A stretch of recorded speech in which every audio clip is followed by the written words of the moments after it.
Hello, my name is Joshua Montgomery, 38 years old. I am the governor of the state of Oregon, but don't rush to assume that I was born into this seat of power or that I grew up basking in the glow of fame. No, my path to this point was anything but paved with roses. It was filled with scars, sleepless nights, and arguments that felt like they were tearing my heart apart. If you ask me what brought me to where I am today, I'd say it's faith. Faith in a cleaner world, a better future, and perhaps faith that I could stand firm against my own family. I grew up in Portland, Oregon, in a sprawling mansion perched atop a hill, overlooking the shimmering Willamette River at sunset. From the outside, the Montgomery family home looked like a palace, white marble columns, towering glass windows, and a meticulously tended garden bursting with vibrant red roses. But inside it was as cold as a block of ice. That was where I learned that money and power never equate to happiness. My family was a dynasty, a name known throughout Portland, Montgomery.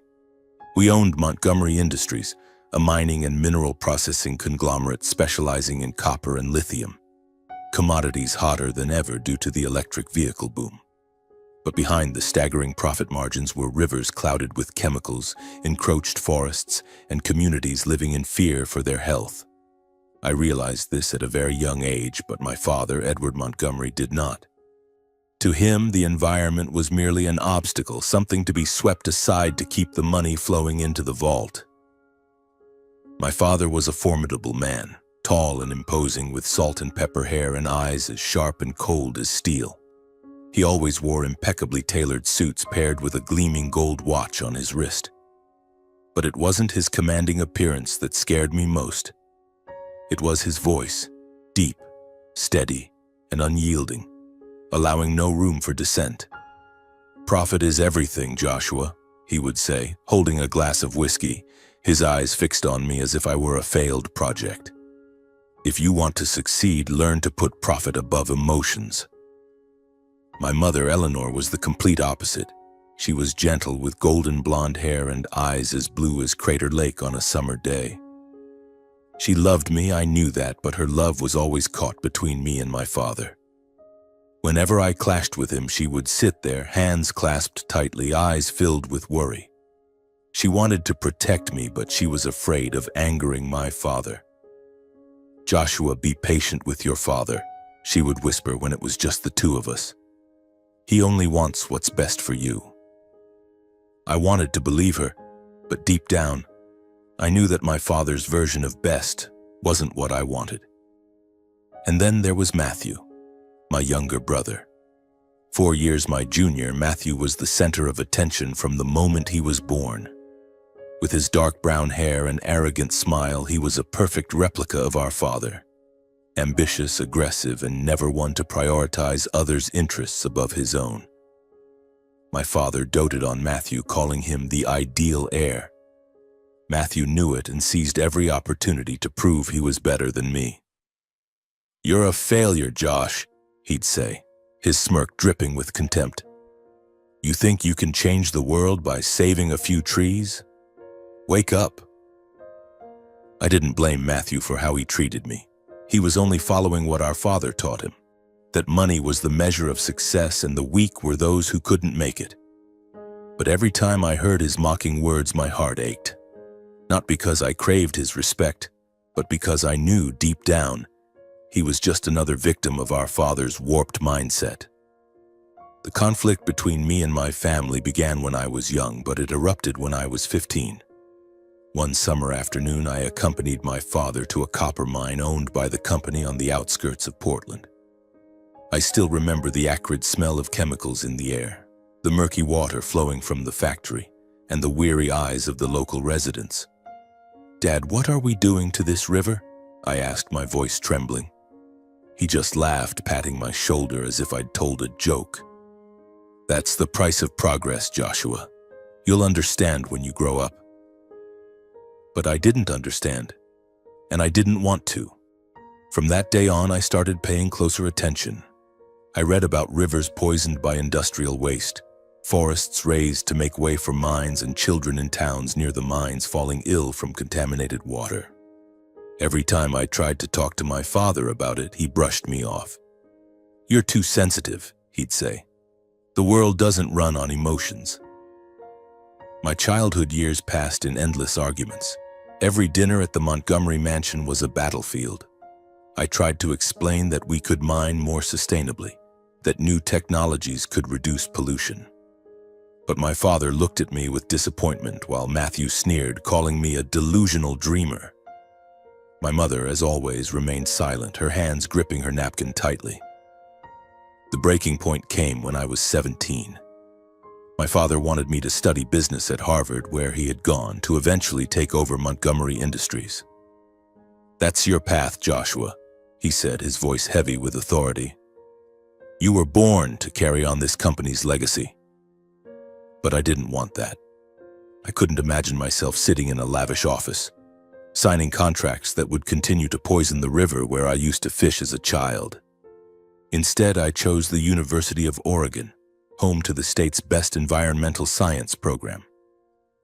That decision was the final straw. My father summoned me to his study, where he sat behind his oak desk with our family portrait hanging on the wall. "You're betraying this family," he said, his voice icy.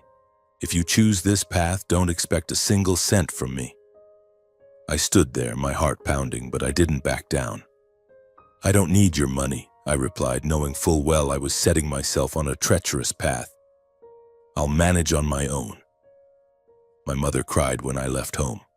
She hugged me tightly, whispering that she would always love me, but I knew she couldn't do more. Matthew, of course, didn't miss the chance to mock me.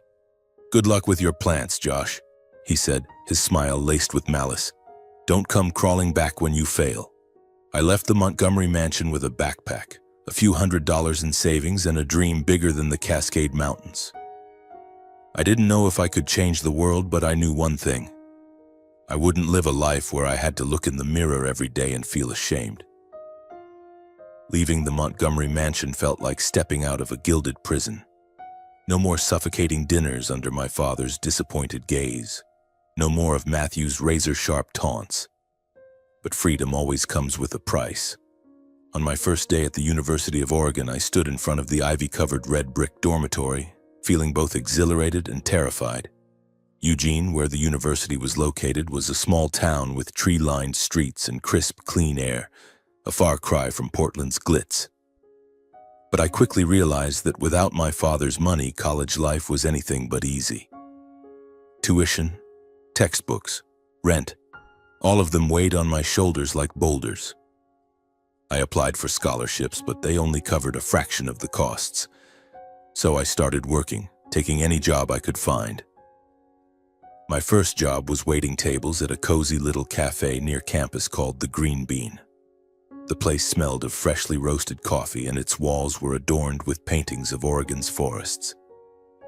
I worked from early morning to late afternoon, my feet aching, but the customers' smiles and their stories of hiking trails or beloved rivers made it worthwhile. "You're an environmental science student, aren't you?" An elderly man with silver hair asked me once as I wiped down a table. "Good for you. Oregon needs people like you." Those small words of encouragement were the light that guided me through the tough days. But waiting tables wasn't enough to cover everything. I took on a part-time job as an environmental research assistant for a professor at the university, Dr. Clara Hensley. She was a petite woman with her hair tied up in a bun, but her passion for ecosystems was boundless. "Joshua, the environment isn't something we own," she told me during our first meeting. "It's something we borrow from future generations." I worked in her lab, analyzing water samples from rivers near mining sites, and each result hit me like a punch to the gut. Toxic chemical levels off the charts, mass fish die-offs, soil contaminated with heavy metals. Those numbers weren't just data, they were nature's cries for help, and I was determined to listen. My college years were an endless cycle. Study, work, sleep, if I was lucky, a few hours. Some nights I stayed in the library until the security guard knocked to signal closing time, my eyes burning from reading about land restoration. Some days I survived on peanut butter sandwiches because I couldn't afford anything else. But I didn't complain. Every time I looked out my dorm window and saw the misty Cascade Mountains in the distance, I told myself, "You're doing the right thing. You have to keep going." Meanwhile, my family seemed to have forgotten I existed. My father never called or wrote. Matthew occasionally sent texts, but only to brag. A new Porsche, a trip to Europe, or a lavish party at the mansion. "How's it going, Josh? Still hugging trees?" he'd write, followed by a smirking emoji.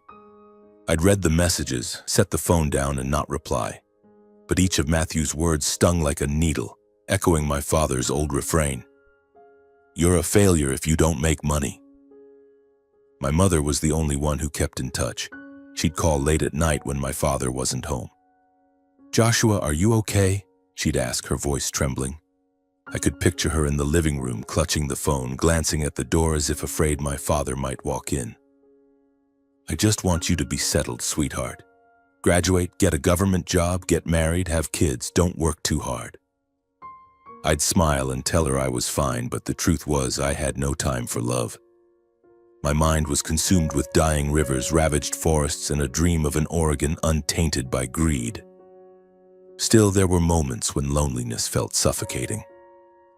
On rainy nights in Eugene, I'd lie on the narrow bed in my dorm, listening to the rain tap against the window, wondering if I was on the right path. Was it worth it, trading my family and comfort for an ideal my father called fanciful? But the next morning, when I held a sample of clean soil from a restored site or saw a child in a park beaming because they could drink clean water, I knew the answer. It was worth it. All of it was. After graduating from the University of Oregon with a degree in environmental science, I didn't return to Portland. I couldn't face my father or endure Matthew's scornful gaze. Instead, I took a job at a small nonprofit in Bend, Oregon, focused on protecting water resources. The pay was low, the work grueling, but I loved every minute. I traveled across the state, from tiny towns along the Deschutes River to communities near mining sites, talking to residents, collecting data, and fighting to hold companies like Montgomery Industries accountable. One of my first projects was in a small town called Klamath Falls, where a river was heavily polluted by waste from a nearby lithium mine. The locals, mostly farmers and miners, lived in fear for their health. I still remember my first community meeting, standing before a skeptical crowd. "Who are you to tell us what to do?" An older man with a flushed face shouted. "You know we depend on this mine for our livelihoods." I took a deep breath, looked him in the eye, and said, "I'm not here to take away your jobs. I'm here to make sure your grandchildren have clean water to drink and clean soil to farm." The room fell silent, and from then on, they started listening. The Klamath Falls project lasted 2 years. I worked day and night, from analyzing water samples to writing reports for the state environmental agency. I met with lawyers, debated with mining company representatives, and organized peaceful protests. There were moments when I was threatened. An anonymous call in the middle of the night, a car tailing me on the highway. But I didn't stop. In the end, the company was forced to install a new waste filtration system, and the river began to recover. The day I saw the first fish swimming back, I sat on the riverbank, tears streaming down my face. Not out of pride in myself, but because I knew I'd done something meaningful. But the success in Klamath Falls was just the beginning. I went on to work for other environmental organizations, leading projects from forest restoration in Rogue Valley to protecting wetlands in Malheur. My reputation grew not because I sought it, but because I never gave up. I became a speaker at environmental conferences, wrote articles for magazines, and appeared on local news. Joshua Montgomery, Oregon's young environmental activist, they called me. But every time I heard the name Montgomery, I thought of my father, his company, and wondered if one day I'd have to confront my own family. My mother called more frequently. She started sending money, small amounts secretly transferred to my account. "Don't tell your father," she'd whisper over the phone. I didn't want to accept it, but I knew she did it out of love, trying to make up for the years she couldn't stand up for me.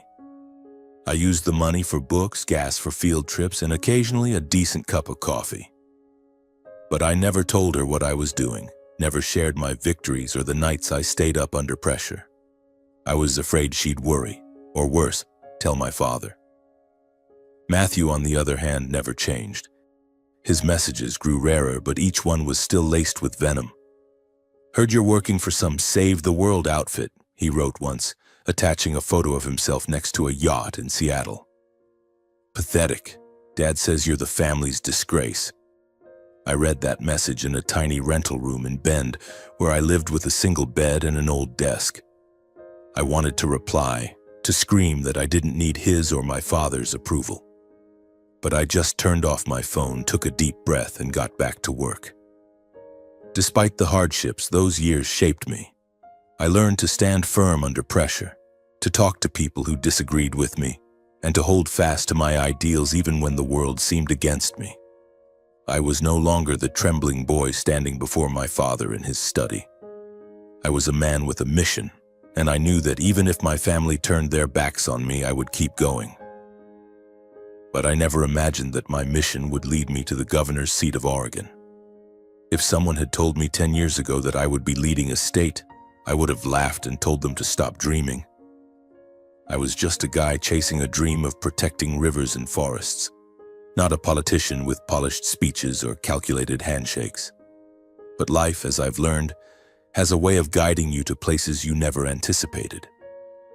It all started in Bend, after the victory in Klamath Falls. The river restoration project there didn't just save a water source, it restored faith in an entire community. The news spread quickly. Local papers dubbed me an environmental mentor, a title that made me both proud and uneasy. I didn't want to be a mentor. I just wanted to do what was right. But my reputation grew, and with it came invitations from all corners: environmental conferences, university talks, and even meetings with government officials.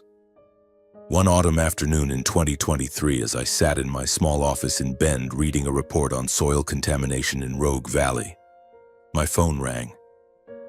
It was Sarah Hyland, a freelance journalist and a friend I'd known since my days at the University of Oregon.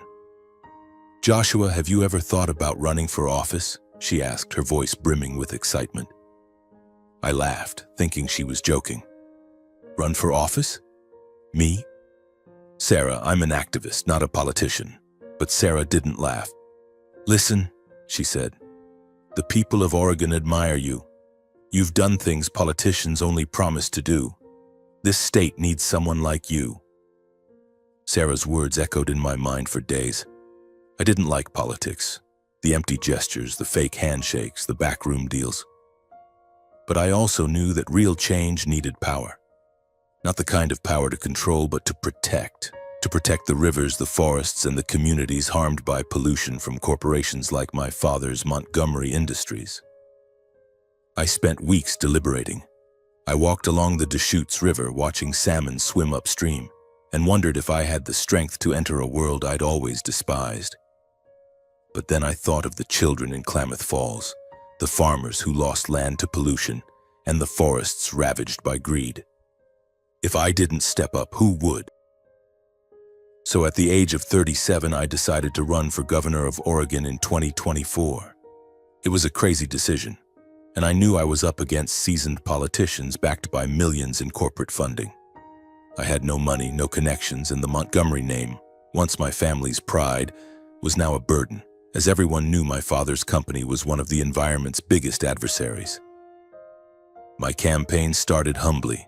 My office was a small room in an old Portland building, furnished with folding tables and a handful of volunteers, students, environmental activists, and ordinary people I'd met through past projects.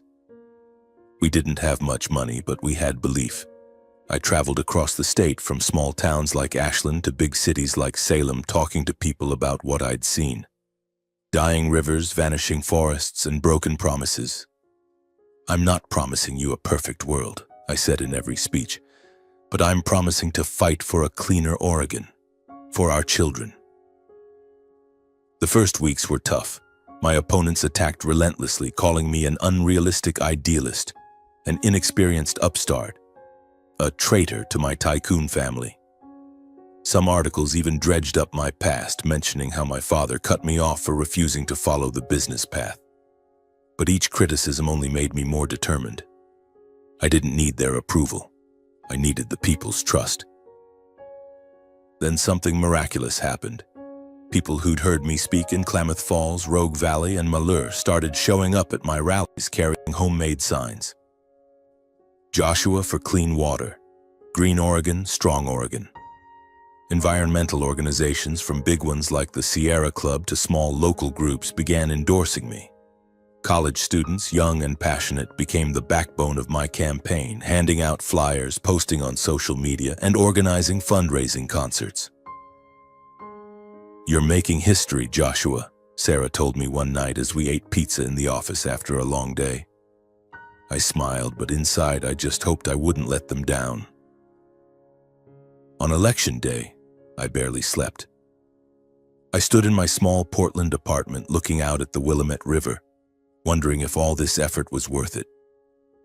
The results came in late that night, in a packed hall.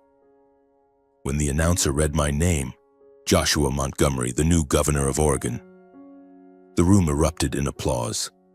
I stood there, heart pounding, unable to believe my ears. At 38, I became the youngest governor in Oregon's history, winning overwhelmingly thanks to the support of ordinary people. On Inauguration Day, I stood before the Oregon State Capitol in Salem under a gray January sky and took the oath. I wore a simple suit, not a tailored one like my father's. And in my speech I said, "I don't promise to please everyone, but I promise to work every day to protect Oregon's land, water, and air. Not just for us, but for generations to come." The crowd cheered, but I knew the road ahead would be fraught with challenges. Being governor wasn't what I expected. My office in Salem was a spacious room with windows overlooking a park, but I rarely had time to enjoy the view. Every day was a blur of meetings, reports, and debates. I pushed for strict environmental policies, requiring mining companies like Montgomery Industries to install advanced waste filtration systems, raising taxes on polluting activities, and investing in renewable energy. These policies won public support but made me a target for big corporations and conservative politicians. I still remember my first meeting with mining industry executives. They sat across from me in a sleek conference room dressed in expensive suits, their eyes cold.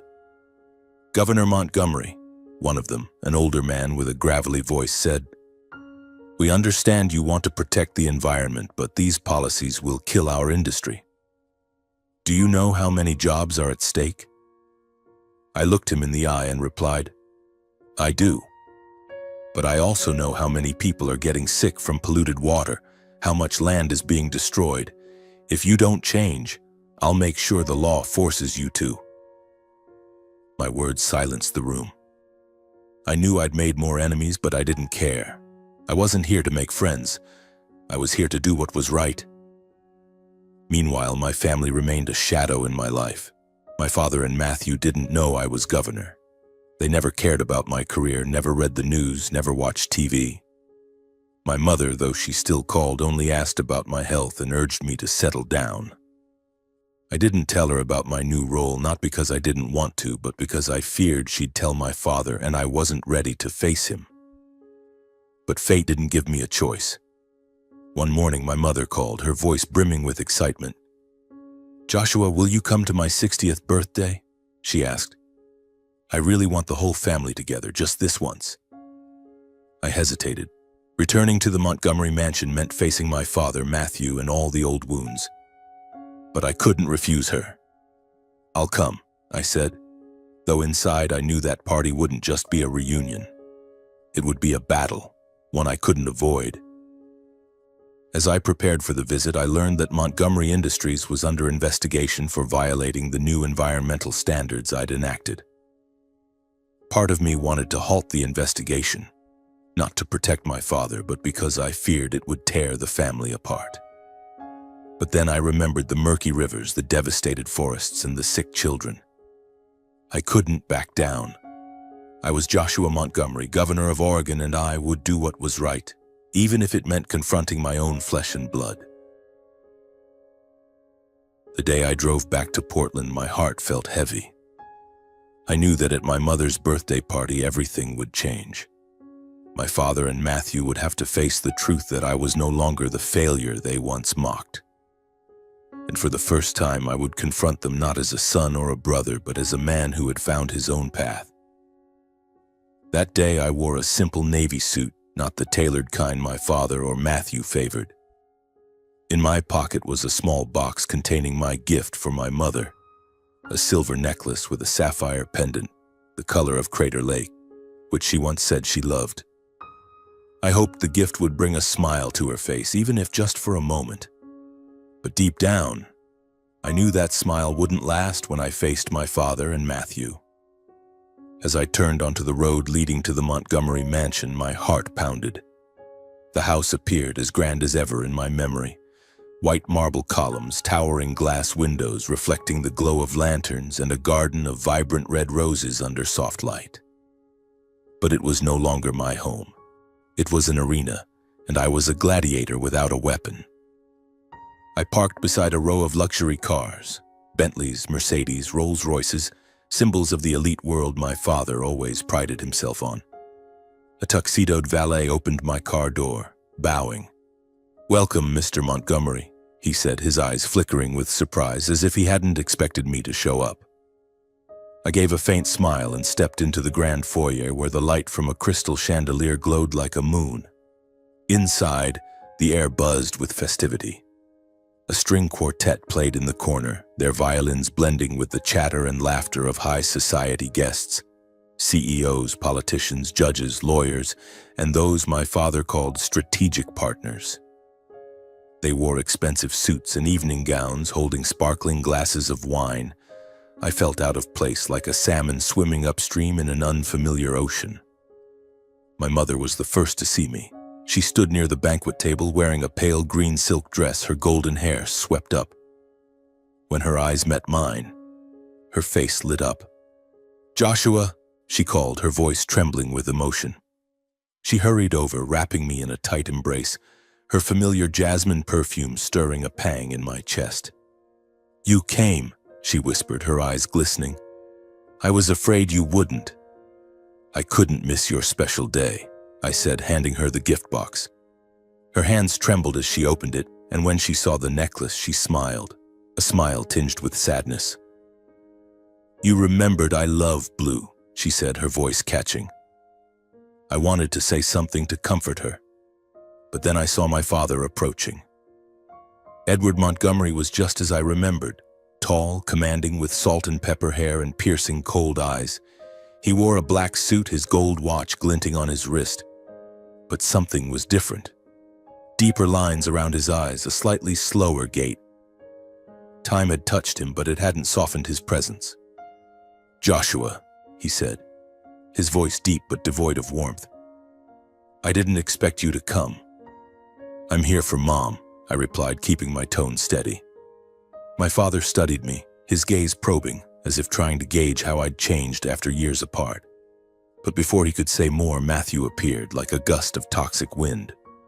"Well, look who's here," Matthew said, his voice dripping with sarcasm. My brother looked like a younger version of our father.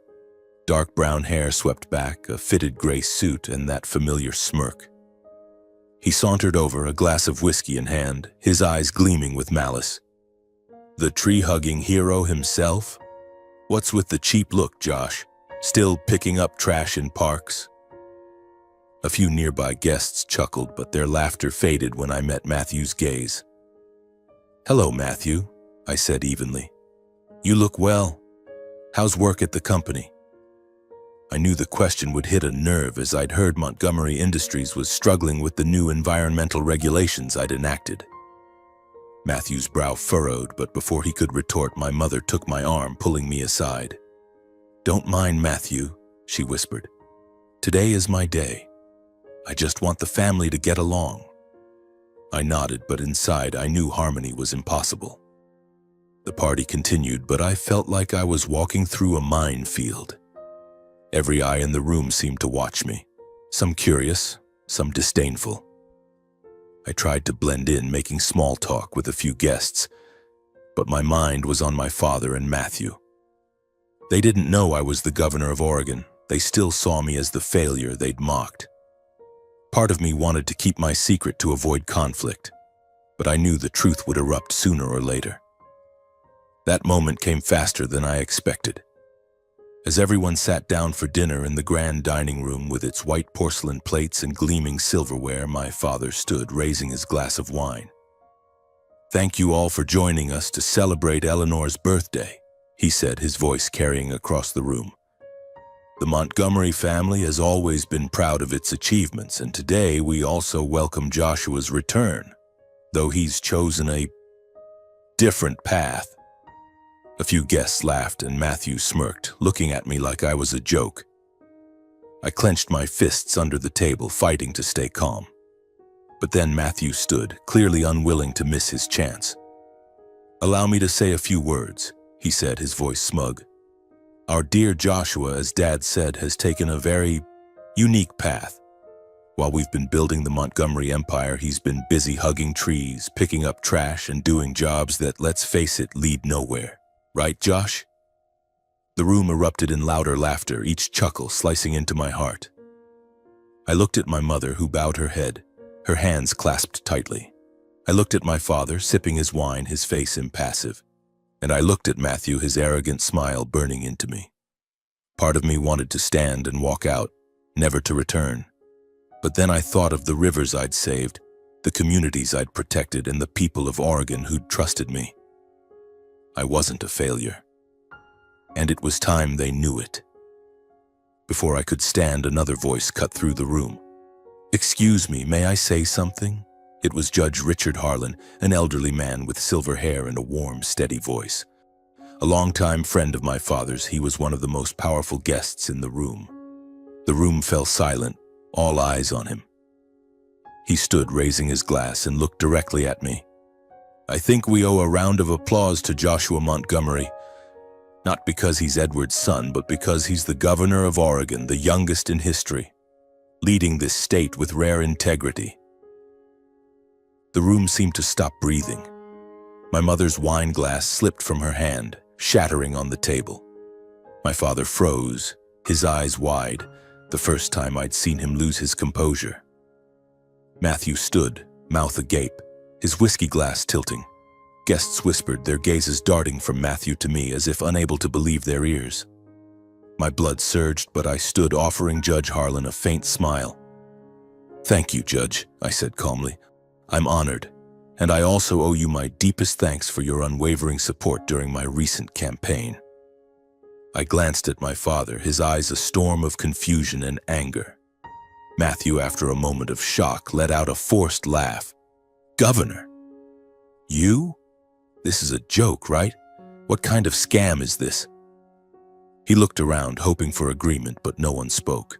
Judge Harlan sat down, his gaze defiant, as if daring anyone to challenge the truth. My father stood, his voice icy. "Joshua, to my study now." He strode out of the room without waiting for a reply. Every guest watched his exit. The dining room was eerily silent, save for the echo of his footsteps down the hall. My mother clutched my hand, whispering, "Joshua, I didn't know." But I shook my head, signaling I was fine. I knew this was a confrontation I couldn't avoid. I followed him, feeling like I was walking into a lion's den. The study was unchanged. The oak desk, the family portrait on the wall, the scent of old books and faint cigar smoke. My father stood behind the desk, hands braced on the wood, his eyes boring into me. "You're the governor?" he asked, his voice thick with disbelief.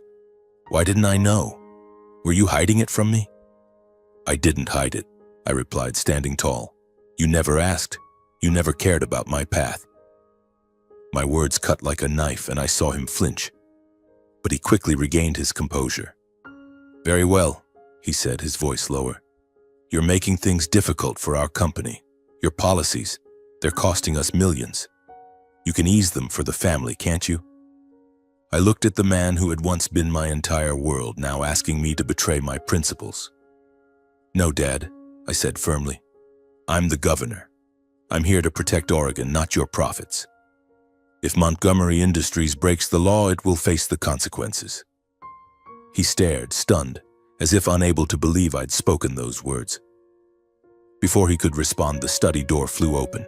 Matthew stormed in, his face flushed with rage. "You traitor! Who do you think you are, Governor? You're just a failure trying to ruin this family." "Enough, Matthew." I raised my voice for the first time, startling them both. "I'm not ruining the family. I'm fighting for the rivers your company has poisoned, for the people dying from dirty water. If you think that's betrayal, you don't understand anything." Matthew lunged forward, but my father raised a hand to stop him. "Enough," he said, his voice weary. "Both of you get out." I returned to the dining room where the guests now looked at me differently, a mix of curiosity and respect. Judge Harlan gave me a subtle nod, a silent congratulations. I hugged my mother once more and left the mansion. As I drove away from the tree-lined road, I knew I had closed an old chapter of my life. But ahead lay a new one, full of challenges but also brimming with hope. As I drove away from the Montgomery mansion that night, the lights of Portland faded in my rearview mirror like stars dimming in the distance. I didn't cry, but my heart was heavy. My mother's birthday party wasn't just a reunion, it was a turning point where I confronted my past and declared I would never bow to what I believed was wrong. I had told my father and Matthew that I would hold Montgomery Industries accountable with no leniency. But as my car rolled along I-5, I wondered if I was tearing my family apart or simply protecting what I cherished. 6 months have passed since that fateful night, and my life, like the Willamette River, is both calm and turbulent. As governor, every day brings a new battle. My office in Salem, with its windows overlooking a lush park, has become my second home. Stacks of reports tower high, meetings stretch into the night, and calls from communities across the state remind me that this role is not just about power, it's about responsibility. I don't work for applause. I work for the rivers that once ran murky but now flow clear, for the forests that are regenerating, and for the children in Klamath Falls who can now drink clean water without fear of illness. My environmental policies continue to stir controversy. I've enacted stricter regulations on mining, forcing companies like Montgomery Industries to invest in advanced waste filtration or face hefty fines. I've also championed renewable energy projects, from wind farms in the Columbia Gorge to solar plants in eastern Oregon. The people support me. Polls show my approval ratings at record highs. But big corporations and some politicians see me as a thorn in their side. "Governor Montgomery is killing industry," a conservative newspaper wrote. But I don't care. I know every step I take is for the future, not short-term gain. Montgomery Industries, my father's company, has become a focal point. The investigation I launched before the birthday party uncovered a litany of violations: excessive chemical discharges, unreported environmental impacts, and even bribes to local officials to cover it up. I didn't want to target my family, but I couldn't turn a blind eye. I ordered fines of millions of dollars and mandated the shutdown of a lithium mine in southern Oregon until it complied with new standards. That decision kept me awake many nights.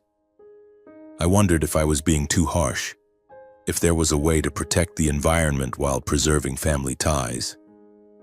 But then I thought of the people living near the mine who had lost land and health. I had no other choice. My father didn't call after the party, neither did Matthew. But my mother was different. A week after her birthday, she called, her voice laced with worry. "Joshua, are you okay?" she asked, as always. I could picture her in the living room, clutching the phone, staring out the window. "I'm proud of you, but I'm worried about the family. Your father is furious, and Matthew, he's saying terrible things." I sighed, trying to keep my voice steady. "Mom, I don't want to hurt anyone, but I have to do what's right. Dad and Matthew need to understand that money can't buy everything." She was quiet for a moment, then said, "I know, sweetheart. I just hope one day our family can be whole again." I promised to try, but deep down I wasn't sure that was possible. Still, my mother started calling more often. She shared small things. The rose garden she was tending, a book she'd read, a walk by the river. Sometimes she asked about my work and I told her about a restored river or a new conservation area. "You remind me of myself when I was young," she said once, her voice catching. "I used to dream like you, but I wasn't brave enough." Those words made me realize that though she never said it outright, my mother had always supported me in her own way. One spring afternoon, as I was reading a report in my office, my phone rang. I glanced at the screen and my heart skipped a beat. It was my father. I hesitated, then answered. "Joshua," he said, his voice deep but no longer icy. "We need to talk." I agreed, and we arranged to meet at a small cafe in Portland, a place untainted by the Montgomery mansion's shadow. When I walked into the cafe, my father was already there, wearing a simple dress shirt, no gold watch. He looked older, wearier. We ordered coffee, and for a few minutes neither of us spoke. Finally, he broke the silence. "I didn't realize how far you'd come," he said, staring at his cup. "I thought you were just a dreamer, but I was wrong." Those words from a man who never admitted fault stunned me. "I don't agree with your methods," he continued, "but I see what you've achieved. The people respect you, and so do I." I didn't know what to say. Part of me wanted to forgive him, to hug him like I did as a child. But another part remembered the years he turned his back, the words that cut like knives. "Thank you, Dad," I said evenly. "But I won't change. Montgomery Industries has to follow the law like every other company." He nodded, a flicker of sadness in his eyes. "I know," he said. "I just hope we can talk like this." I nodded, and as I left the cafe, I felt a small weight lift, if only slightly. Matthew was a different story. He didn't call or write, but I heard he was trying to change how the company operated. The pressure from my policies forced Montgomery Industries to invest in more sustainable mining technologies. Once I read an interview where Matthew admitted that old methods aren't working anymore. I wasn't sure if it was genuine change or a strategy to save the company, but I held a small hope that Matthew was starting to see the world differently. Meanwhile, I continued leading Oregon with all my heart. I traveled the state, from the dense forests of the Coast Range to the arid plains of the East. I met with people, listened to their stories, and worked to ensure every decision served the long-term good. One of my proudest projects was Green Oregon 2030, a plan to restore 50% of the state's damaged ecosystems by the end of the decade. Standing in a newly replanted forest in Rogue Valley, watching young pines reach for the sunlight, my heart felt lighter. This was why I started and why I kept going. Despite my busy schedule, I remained single. My mother still urged me to settle down, but I laughed and said I wasn't ready. The truth was, I found peace in my work and in simple moments. A morning jog along the Deschutes River, a hot coffee in my office, or an evening writing in my journal, reflecting on Oregon and the future. I didn't need my family's approval or a glamorous life to feel fulfilled. My worth lay in what I'd done for the people in this land. But my family, though I once wanted to disown them, remained part of me.